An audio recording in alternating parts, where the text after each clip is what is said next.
So first of all, let me thank the two departments that have been working on setting up this important conference on the future of Europe, and all the participants to our panels, our keynotes, external guests, but also students that have been mobilizing and organizing their inputs in this 2 days of works. For me, it is not only an honor and a pleasure to open this conference and also then to follow the works for this morning, introducing afterwards our keynote speaker, the President of the European Parliament, David Sassoli, who is also a good friend. But for me, it's a special pleasure and somehow also a moving moment because I perfectly remember that at the very beginning of my mandate, when I started in September, and even before that, when I was thinking of the mission of the college, rereading the founding documents and the statutes, and I was reflecting on the fact that coming from the European institutions, that there is no better place than the College of Europe to reflect on the future of Europe, and that this should be, and this is today more than ever, the laboratory of the new Europe. So I believe that these 2 days are not only important for the academic results that might come out of that, the exchanges on the academic level, but also I believe this is an important platform and moment for our students to interact and to reflect upon actual things that go beyond their own field of studies and interact with players and stakeholders of different backgrounds with an interdisciplinary approach that is proper to the College of Europe, to reflect on what also their own contribution can be as we move forward in Europe, not only in the European Union, but in Europe, looking also beyond our borders at 27 today, and reflect also on what kind of relations we can have with our neighbors, with our own European brothers and sisters, but also beyond that. I believe this will be an important contribution also to the interinstitutional debate. I think the presence of President Sassoli is a signal of that. As the institutions are if I can be not diplomatic, struggling somehow to launch the conference on the future of Europe and set it up properly. I believe that our 2 days of discussions and reflections can also give some inspiration to the institutions and the players in the institutions on the way forward, and especially what kind of expectations are there. I've experienced sometimes with a certain frustration the efforts done inside the European institutions to reach out to public opinions, to connect or reconnect the institutions with society. And I think that this is a perfect instrument, a perfect example. Who knows, maybe at the end of the 2 days, we might even realize that it could be worth doing it every year.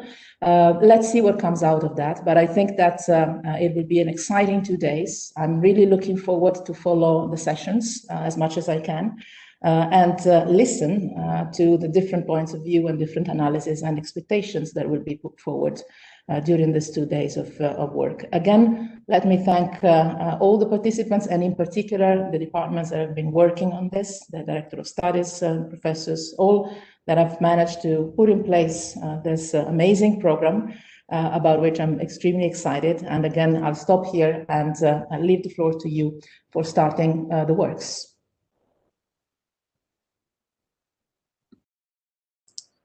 Thank you, Rector. Thank you so much for those words.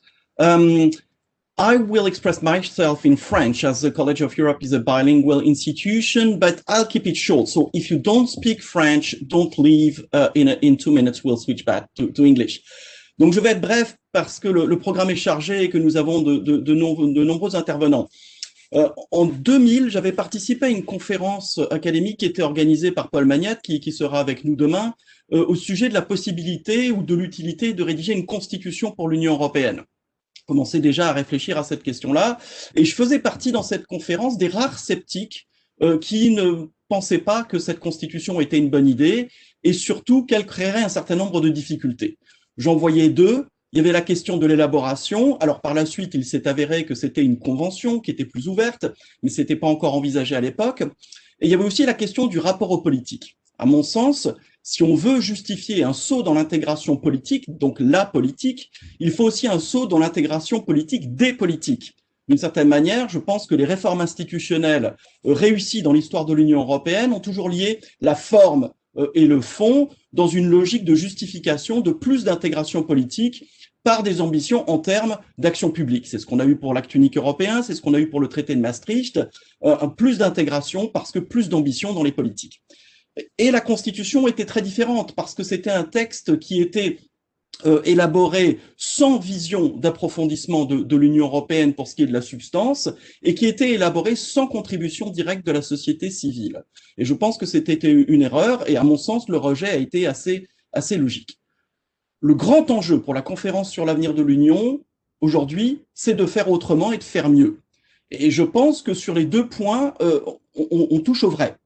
La méthode est meilleure, puisque la conférence sera plus ouverte sur la société civile, et surtout l'ambition est plus juste et plus pertinente, puisque l'idée, c'est de lier des réformes institutionnelles, mais aussi des réformes en termes d'action publique, de contenu. Il faut que les participants à la conférence viennent dire ce pourquoi l'Union européenne doit travailler dans les années qui viennent. Et alors, l'enjeu pour tous les gens qui s'intéressent à cette conférence et qui essayent de la préparer, c'est vraiment de faire en sorte que la conférence sur l'avenir de l'Union se focalise sur les questions importantes. Et je crois qu'il y a deux écueils dont nous devons discuter pendant les 2 jours qui viennent.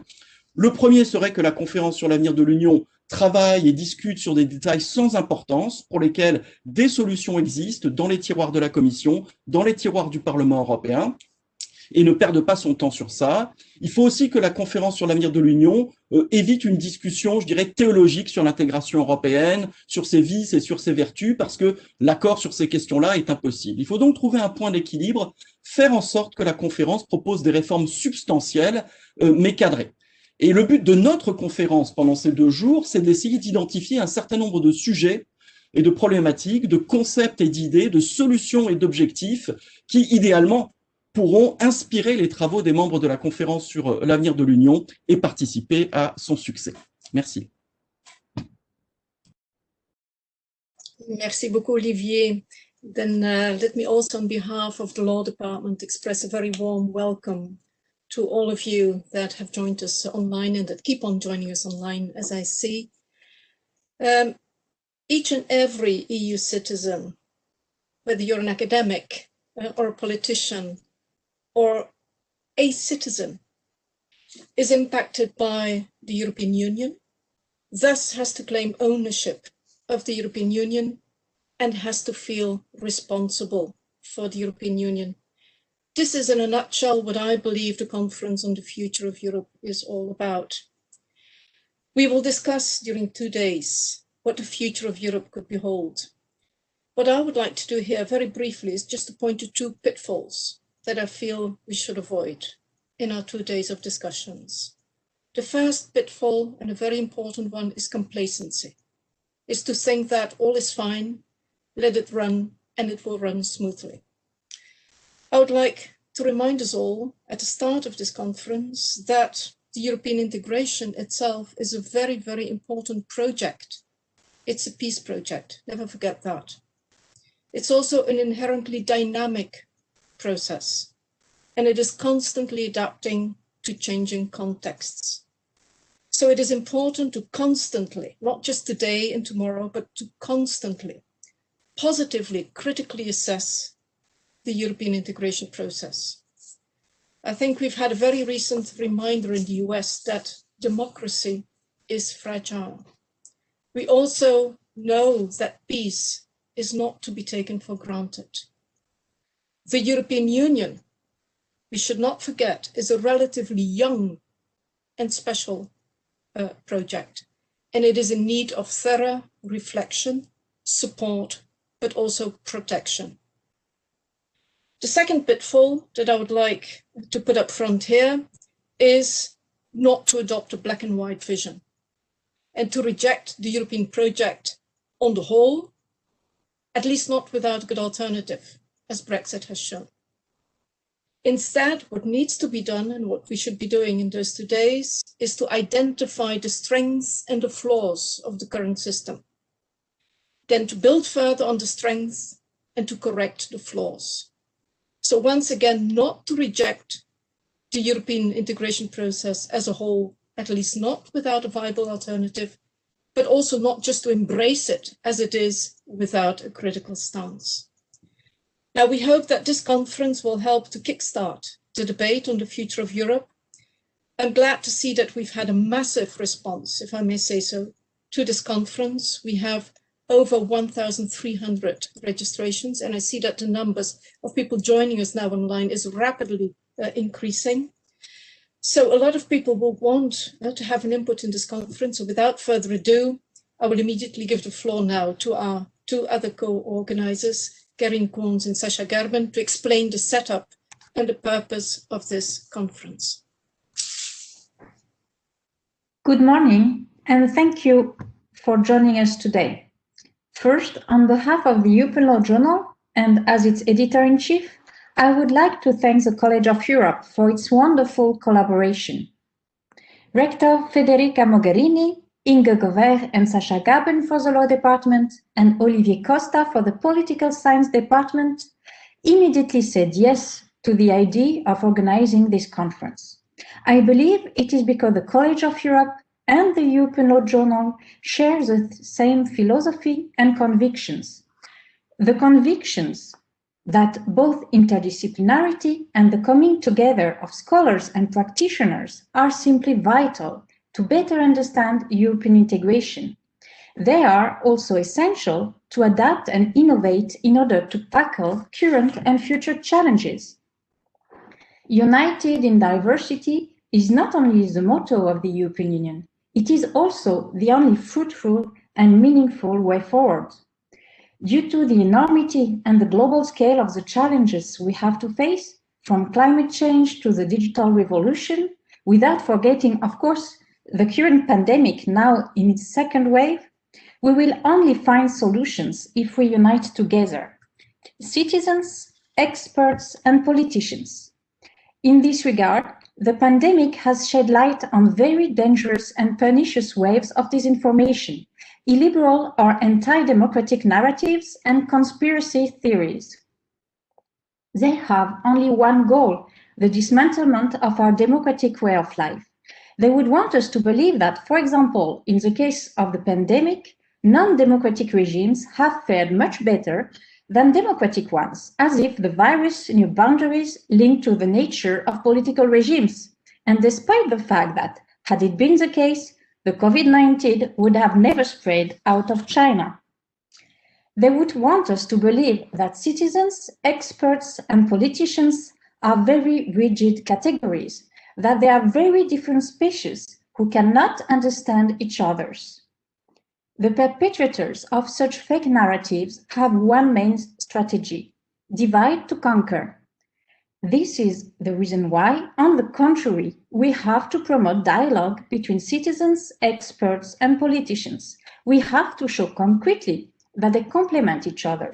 We have to make clear that the alliance between citizens, experts, and politicians is actually the backbone of a functioning and striving democracy. Democracy is nothing without knowledge.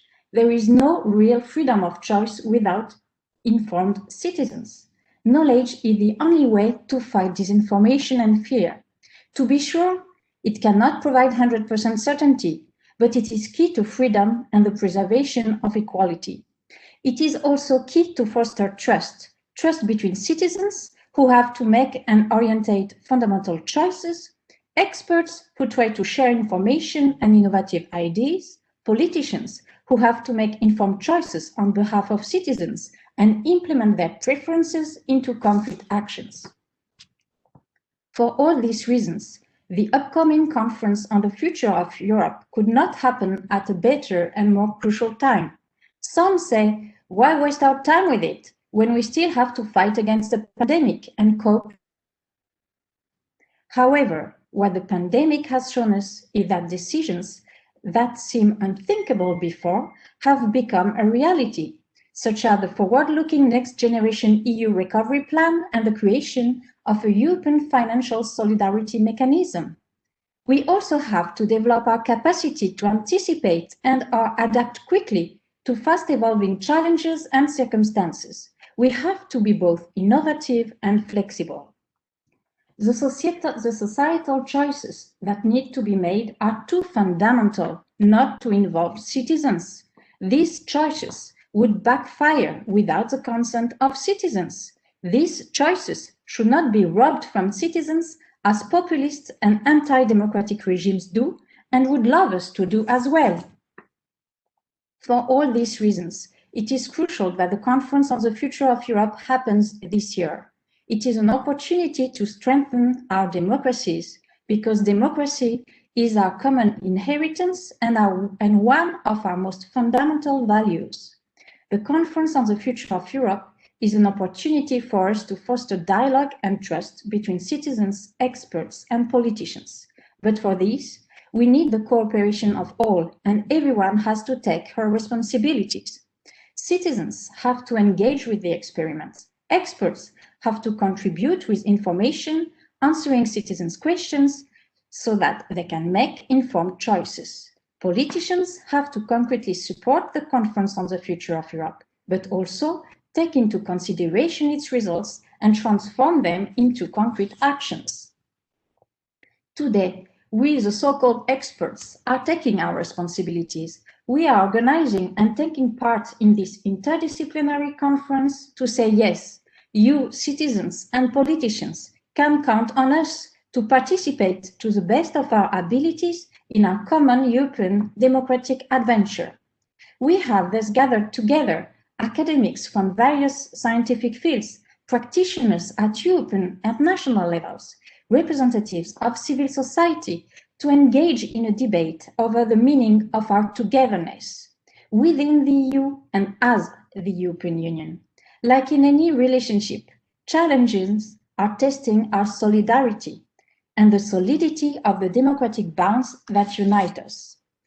During the 2 days of this interdisciplinary conference, the debate will thus be structured around two main axes.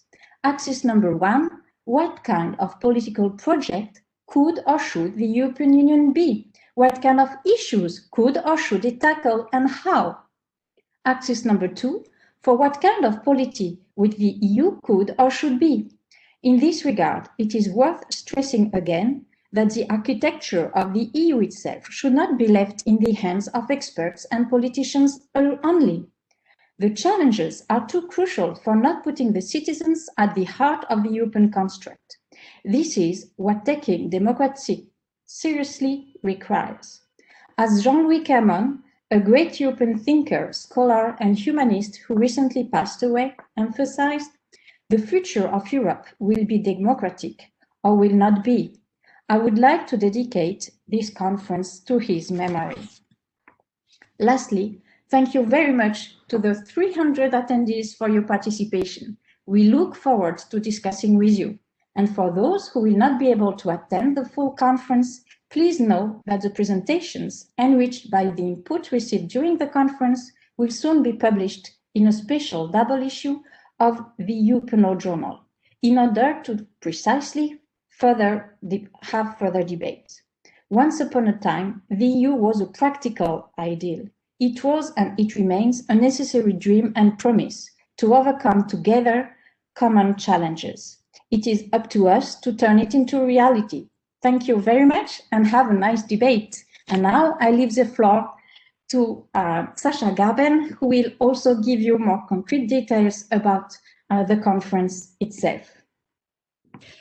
Good morning, everyone, and thank you very much, Karine. Indeed, you are to be credited coming up with the initial idea of this conference, and thank you so much for throwing the significant weight of the European Law Journal behind this.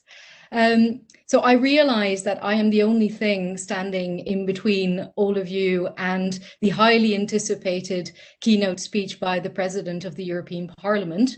So I will try to keep it rather brief and provide some general remarks and comments as to the setup of the conference, setting the scene, and also anticipating a little bit what our stellar lineup, I think, of speakers and panelists will address.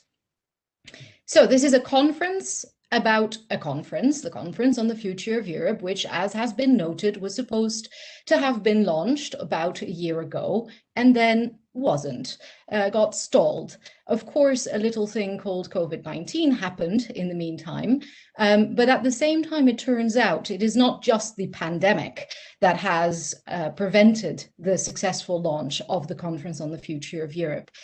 It is also, as news reports, the interinstitutional wrangling between the Commission, the Parliament, and the Council, who cannot agree on who is to chair this prestigious project. Now, I read in Politico that yesterday, our very own keynote speaker has proposed a way out of this impasse. A co-presidency of himself alongside the two presidents of the Commission and the Council. So I am excited and confident that the President will indeed enlighten us on these crucial developments in his keynote. It is indeed crucial that this conference on the future of Europe is launched as soon as possible. The EU institutions need to get this show on the road, really. Well, why? Well, it's not actually, I think, because we don't know what citizens want with and from the EU, because we do know what citizens want. It's actually because we know what they want that this conference should really get started. What I mean to say is that 60% of EU citizens want more decisions taken at EU level outright. You know, the Eurobarometer data of 2020 gives us a rather keen insight as to what specifically EU citizens want in this regard from Europe.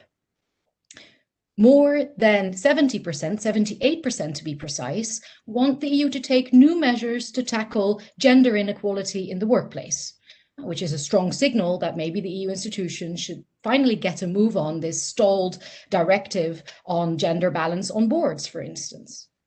More than 80% want urgent measures to address youth unemployment.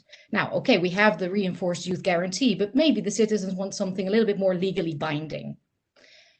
More than 80% want the EU to be equipped with the powers to better tackle crises like the pandemic and others in the future. So we know that citizens support the EU and support many of the common policies that already exist. Between 60 and 70% support the EMU and the digital single market. Between 70 and 80% support common policies on migration, on energy, on trade, on security and defense. And 84% of citizens, 84%, support the free movement of EU citizens and the related rights and policies. Now, I hear you think, maybe that's all nice and well, but the fact that we know that citizens want something from Europe in these areas doesn't mean that we know what they want. Maybe they don't know what they want. Maybe they are in vehement disagreement about this. We don't know the actual political orientation of what they want in these areas. And that is what this conference on the future of Europe should be about. Well, maybe partially it can contribute to that, yes. But I would like to emphasize that the very same polling data that I just referenced also gives us a very clear indication of the direction that citizens want Europe to take in these issues. And we can extrapolate from that in a range of other areas as well. By and large, in an overwhelming majority, the citizens reject neoliberalism. more than 80% insist that any future EU trade agreement should uphold the highest standards of labor and environmental protection. More than 80% think that there should be fair taxation of big tech in the EU. 88% believe that each EU member state should have a minimum wage, which bodes well for the EU's recent legislative initiative on a directive on minimum wage in the EU. Again, 88%, I mean, can you get 88% of citizens to agree on anything? 88% say that a free market should go hand in hand with high levels of social protection. So in sum, they support a social market economy, which is incidentally what the EU is constitutionally committed to in Article 3.3 TEU anyway, right? Okay, so we know more or less what citizens want. They know what they want. I guess they just feel that the EU doesn't always listen to what they want. Only 40% has a positive image of the EU, only 42% thinks their vote counts in the EU, and only barely a majority is generally happy with the way democracy functions in the European Union. So I guess if there is skepticism, it is disappointment. It is that citizens want the EU to hear them say that they want more. EU citizens are more pro-EU than the EU. I think the disconnect is not so much between alienated citizens who feel that a power-hungry, rule-sick union has run away from their control. It is between ambitious citizens who feel that the EU is dragging its feet, is lagging behind their expectations of it. So I hope that the Conference on the Future of Europe will help to address this. Now, if we do get this show on the road soon, then what is the concrete output? What deliverable can we expect? Will it be a wish list of legislative initiatives? Is this a public opinion exercise on policy content? Or are we gearing up to profound constitutional change? Indeed, is this going to be the next grand constitutional moment, hopefully more successful than last time? We will see. Perhaps the whole point of this 2-year exercise is to be open-minded and to listen to citizens in this regard, what they want. I guess what we would like from this 2-day conference is to be the informal, shall we say, soft launch of the Conference on the Future of Europe, indeed. And as has been explained, we have basically decided to take both approaches. So the first part of the conference is looking at concrete policy areas, concrete policy priorities. We have speakers who are the absolute authorities in their fields, reflect on the functioning of their fields and make recommendations as to the improvement thereof for the future. Then the second part, we have speakers reflect a bit more constitutionally on the functioning of the EU and its legitimacy and make some concrete recommendations for improvement in that regard. So perhaps a bit more concretely then, what are the speakers going to address in terms of issues? Well, when I had the pleasure of previewing the excellent draft conference papers, which you will all have the pleasure of seeing presented to you in the upcoming 2 days, at the risk of seeing patterns where there are none, I felt I could discern something of a through line, something of a red thread. And that is a concern for the current state and functioning of constitutional democracy in the EU. So I mean, not just democracy in the sense of majoritarian decision-making, I mean a democracy embedded in fundamental rights and the rule of law, where fundamental rights and the rule of law basically serve to correct what I would call democracy failures, akin to the concept of market failures, such as short-termism, as Alberto Alemano and Calypso Nicolaidis call it in their paper, transnational externalities, and collective action problems, as Christopher Lord discusses in his contribution. One area, I think we can all agree on this, where collective action problems, transnational externalities, and short-termism of nation-based democracy are painfully on display is climate change. And we will see whether one of our speakers, Josephine van Zeeben, thinks that the current iteration of the Green Deal helps to sufficiently overcome those hurdles. So a robust constitutional democracy, or as Alberto Alemano and Calypso Nicolaidis call it, sustainable democracy, needs, for it to flourish, a number of preconditions and conditions. 3 in particular. The first I mentioned, fundamental rights, including fundamental social rights. Secondly, inclusive and representative transnational decision-making. And third, a government that is geared towards the common interest and that is accountable. I would dare to say that actually the EU is better placed to deliver on that than the national level is.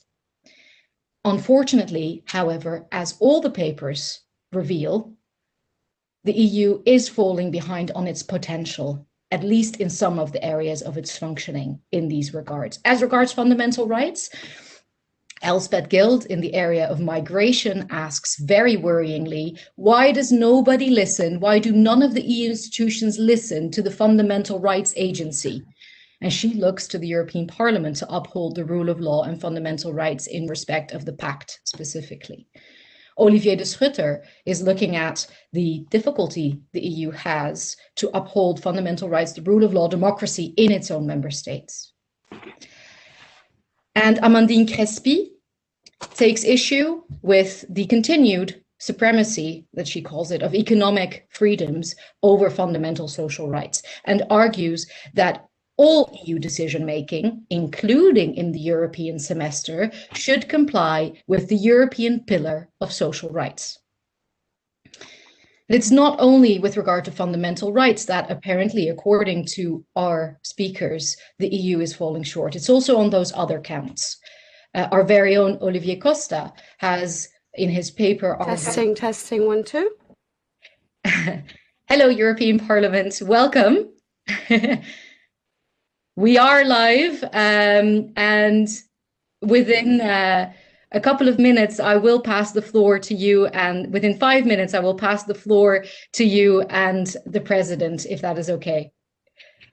All right.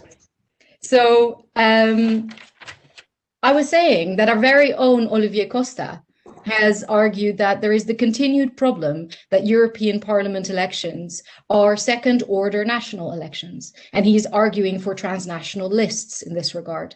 Ramses Wessel and his co-authors identify the problem of continued exclusion of the court's jurisdiction and the European Parliament in aspects of CFSP functioning, which is basically an exclusion of constitutional democracy, right? Richard Crowe is very positive about what he calls the Hamiltonian moment of EU budgetary policy, but also says that once again, the most important decisions were taken by the governments behind closed doors in the European Council.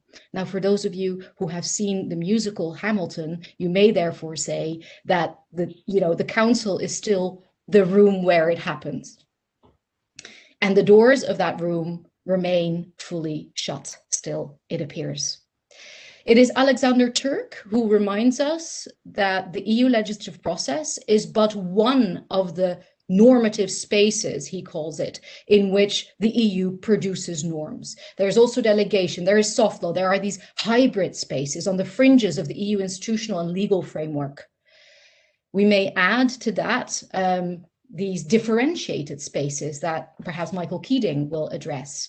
And this external space of EU international trade agreements that perhaps Philippe de Barre will discuss. So to come back to what Inge said, that we should identify flaws, but focus on strengths of the European Union, which I fully agree with. I have just focused on all the flaws. So I fully agree that we now should look at what then is the strength of the EU. And I think that there is a silver bullet, actually, that could slay most of these issues in one fell swoop. Is it too good to be true? Maybe, but I believe it is. There is one, and it is the EU legislative process, the ordinary legislative procedure to be precise, which is, let's be honest, the world's most impressive feat of transnational constitutionalism and democracy.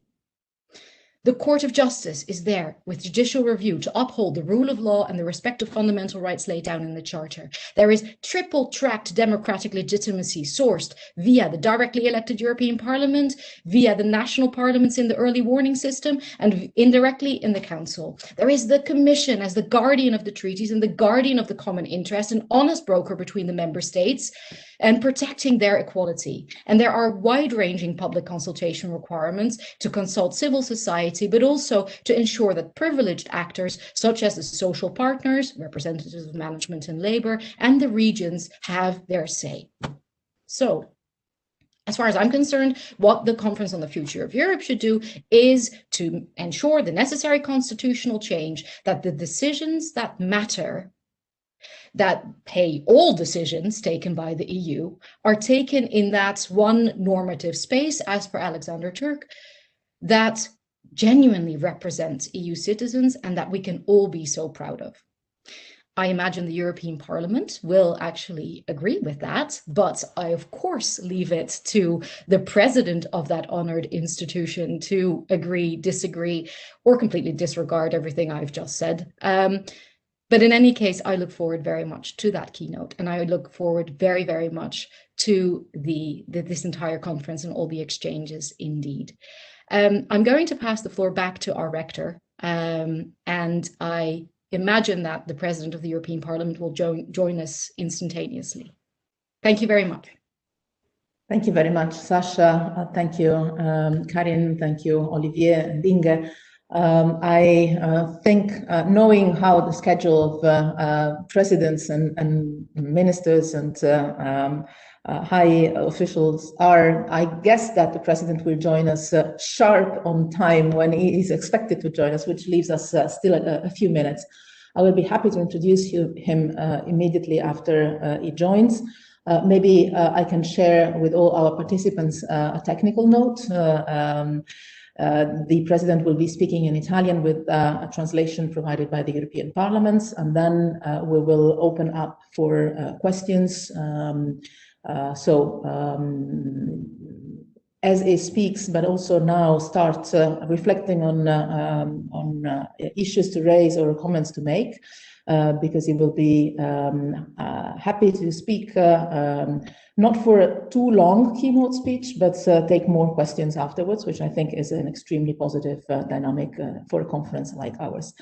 Let me, as we wait for him to join, just say that already these first presentations, this setting the scene for our 2 days of work, confirm all the enthusiasm that I was expressing in the beginning of our morning session.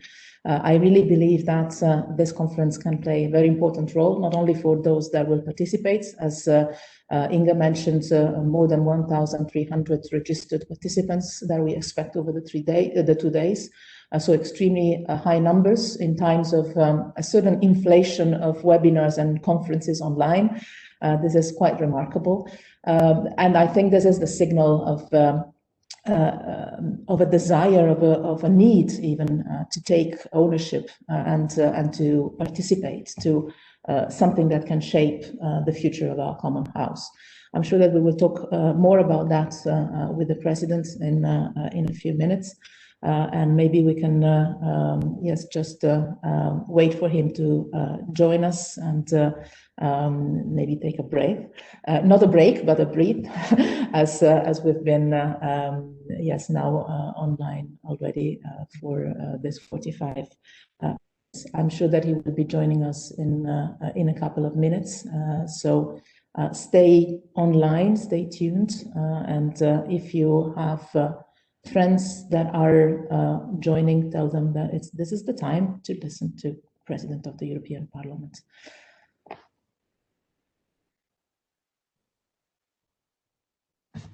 Maybe one thing we can share with the attendees is that actually all papers will be structured in two parts: diagnosis on one hand and recommendations and suggestions, precisely so that attendees, participants, can intervene either as far as the diagnosis is concerned or as if they have suggestions themselves.